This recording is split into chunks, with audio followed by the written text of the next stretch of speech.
रायजोफोर दै गैयै जायगायाव रायजो जानायाव बाहायल' खस्थ' नङा माने 10 दिनसो जाबाय दै फैयाखै एमआइडिसि दै फैयाखै बेनिखायनो जोंफोरो गुबुन जायगायाव दै लांनो फैदों आंनि हिन्जावनि बिलोगोनाव फैदों माने उपाय गैया आरो एखेबारे दा दै लानानै थांसै ब्रा आंखौ लिंबोबाय फैयाबाबो जाया बेनिखायनो गामियानो साबसिन आरो आं गामिखौनो बांसिन बयनिख्रुइ हामजानाय मोनो जियानो जादोला रायजोखौथ' जाखानांसिगोन रायजोफोरथ' लांनोसै दैखौ दा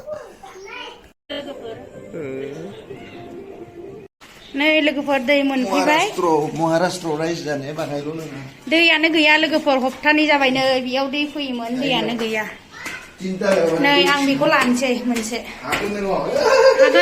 आंसो थिखांगोन बेखौ थगायसुला बिराद थगायनो हायो लोगोफोर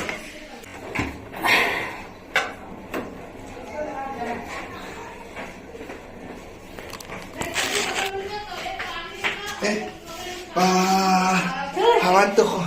मा थिखांनानै मानो हाया हामार गेले थिखांनो हाया नामा महाराष्ट्रआव रायजो जानाय हा हा हा